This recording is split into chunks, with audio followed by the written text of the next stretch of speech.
Corona महामारी के उतार चढ़ाव के बीच वैज्ञानिक लगातार इस वायरस के बदलते रूपों और उनकी संक्रामकता पर अध्ययन कर रहे हैं।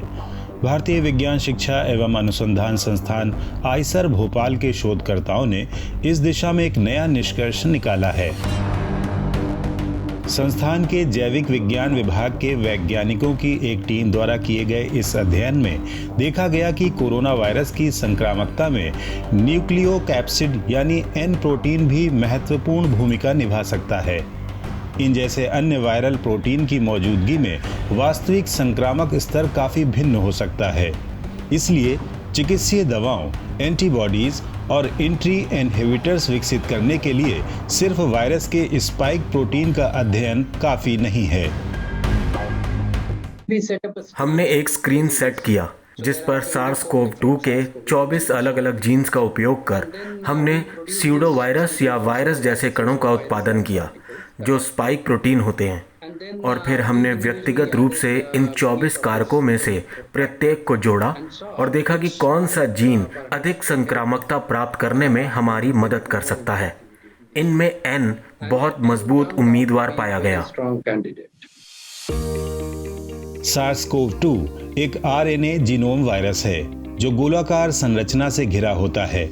इस संरचना में विभिन्न प्रकार के प्रोटीन शामिल हैं, जिनमें से एक है स्पाइक प्रोटीन, जो वायरस को विशेष कांटेदार या मुकुट जैसा रूप प्रदान करता है।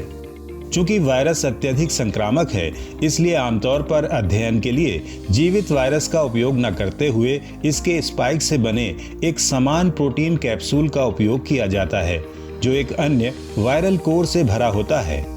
इस प्रक्रिया को स्यूडोटाइपिंग कहते हैं। आईसर भोपाल के शोधकर्ताओं ने यह देखा कि क्या कोरोना वायरस के अन्य प्रोटीन भी स्यूडोटाइप्ड वायरल संक्रामकता को प्रभावित करते हैं। टीम ने कोविड-19 स्पाइक प्रोटीन के साथ लेंटिवायरस नामक एक वायरस वेक्टर को जोड़कर स्पाइक लेंटिवायरस का निर्माण किया और SARS-CoV-2 के विभिन्न प्रोटीन्स की संक्रामकता का अध्ययन किया। इस दौरान न्यूक्लियोकैप्सिड प्रोटीन से निर्मित स्यूडो वायरस को तुलनात्मक रूप से ज्यादा संक्रामक पाया गया। इस शोध का तत्काल प्रभाव ये होगा कि लोग अपने अध्ययन में N प्रोटीन को शामिल कर यौगिकों या एंटीबॉडीज का पुनर्मूल्यांकन कर सकते हैं, क्योंकि हम जानते हैं कि न्यूक्लियोकैप्सिड प्रोटीन की मौजूदगी में संक्रमण का स्तर बहुत ज़्यादा होता है। इस शोध का दीर्घकालिक लाभ ये होगा कि आपको बस स्पाइक को बदलना होगा और मूल वायरस के साथ आप आने वाले नए वेरिएंट्स की तुलना कर सकते हैं।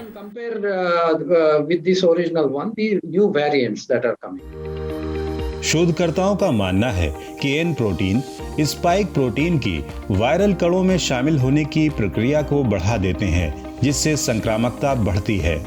इस खोज ने इस क्षेत्र में अनुसंधान का एक नया आयाम खोल दिया है। इससे कोविड-19 वायरस के प्रसार और विभिन्न लोगों पर इसके प्रभावों को बेहतर तरीके से समझने में मदद मिलेगी। भारतीय शोधकर्ताओं के इस अध्ययन का निष्कर्ष frontiers in cellular and infection microbiology पत्रिका में प्रकाशित किया गया है।